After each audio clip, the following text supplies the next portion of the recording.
Hey everyone, it's Austin Solomon, the Solomon Group at Coldwell Banker Action. Welcome to this week's episode of The Real, a Wausau Real Estate Show. Today we're talking about the highs and lows of real estate and more on the agent perspective, just kind of giving you guys some insight on, what are some of the joys of being a real estate agent? What are some of the lows of being a real estate agent? So I would say this career is definitely very joyful in that we get to be we play a part of someone's life kind of in a pretty big way, right? The house that they're buying, where they're going to live. When someone's moving into the area, it's kind of cool to introduce them to different places and to kind of help them understand the area and why we're excited about Wausau.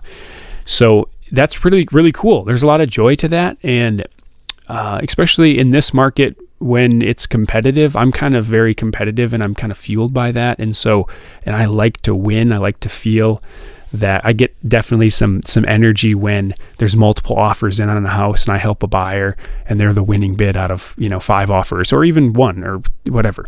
But, so there's a lot of joy that comes when a buyer purchases a house and they're the winning bid. So you kind of share with the excitement and of a buyer getting an accepted offer and moving into that house. Like, it's a very exciting process and we get to share part of that, which is awesome.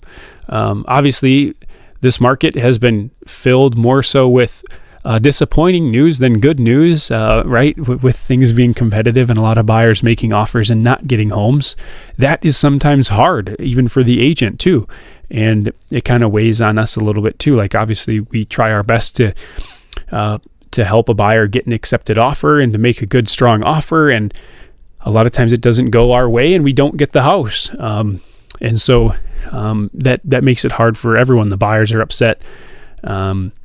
Naturally, I think that most buyers understand that, hey, it's more about the market than anything. I think sometimes there is a thought that, well, the agent, did play some part of us not getting the house. And I think we feel that too, and that's true. Obviously the agent does play a big role in that. So I think, over time when a buyer isn't successful on buying a house, it weighs on the agent too. And I think sometimes it comes across that maybe the agent isn't doing something right here to get my offers accepted. So it's hard. It's a challenge. I think that's a proper response to that. Obviously it is upsetting when things don't go your way, and for the agent and the buyer alike, right? I don't think that's a bad thought, but that's one of the lows of being in the market and buying, and being an agent in the market. One of on the selling side, kind of same thing, very exciting to get multiple offers on a home. There's lots of hype. It's exciting. To accept an offer and to get a seller a great offer on the property is very exciting. You can kind of, it's awesome when a seller's like, wow, you guys marketed the property super well. You guys brought all these showings and you helped me negotiate a really good price and terms. I'm pumped. So that's certainly a big high. Obviously, when things don't always go according to plan and the house doesn't sell as quickly or maybe for a price that we originally anticipated, again, people look at us like, oh, what went wrong here, or something like that. So sometimes that's, having that pressure. Definitely you feel like as an agent, like that there is that level of pressure. There's an expectation here that, for me too, it's like, hey, it's, a lot of people think that, that I'm sometimes like a miracle worker, and it's like, no, I'm just a human like everyone else. I'm going to do my best for you, but I think there's kind of this hype around me that's not necessarily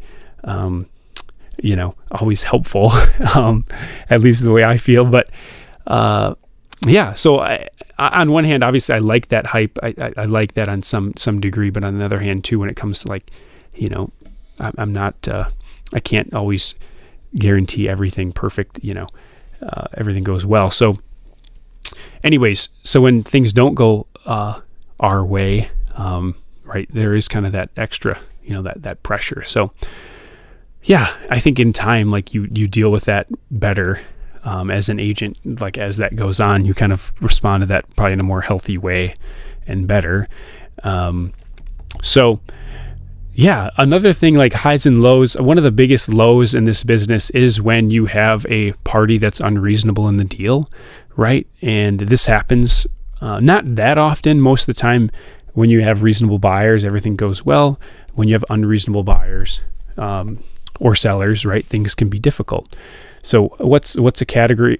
How do you categorize someone that's unreasonable? Well, someone that's not open to reason, right? So a buyer or a seller that's not open to hearing advice from their real estate agent, or one party in the transaction that does something that's, if they don't abide by the terms of the offer, they don't, they say that they're going to buy a house and they end up changing their minds, right? That makes it really difficult for all the parties in the transaction. So when that happens, and granted, there are some legitimate times where something comes up, right? Things happen, and that's legitimate. There's some times where it's not legitimate, right? And maybe one party isn't fully considering all the parties that are involved in this transaction, maybe thinking a little bit about themselves more than they should, right? And that causes kind of a ripple effect, which makes it difficult for everybody. So that makes it really, really hard when, like for example, if a buyer's buying a home and the day before closing, they're like, I just don't feel like this is the right house for me. Obviously they can't do that, right? But there are times where people do, what they're not supposed to do, right? Or do something that's not what they agreed to. And that makes it difficult for everybody. So as an agent, how do you curb those effects? And how do you prevent that to the best of your ability from happening is something that you learn over time. So anyway, just kind of explaining some of the pros and cons and some of the joys and lows of being in this business. I think the biggest thing is that as an agent, we do, at least I, when I'm working with the buyer, like I kind of share in that joy, and when things don't go our way, share in that kind of like, that frustration and kind of that, that disappointment, and same with the seller. So, you can't share in it so much where you're not able to like continue to work hard and work well with people. But, you kind of share in that, some of that, and some of the highs and lows with each client. So, but overall, like, wow, I think I'm just so amazed of the people that we have been able to help over the years. And I just am so thankful for the people that we're currently working with, the people we have worked with. And I'm just like overwhelmed with gratitude for all the great people we have helped, and just the joy that has came from that over the last year. So thank you guys for that. And thanks for tuning in to this week's episode of The Real.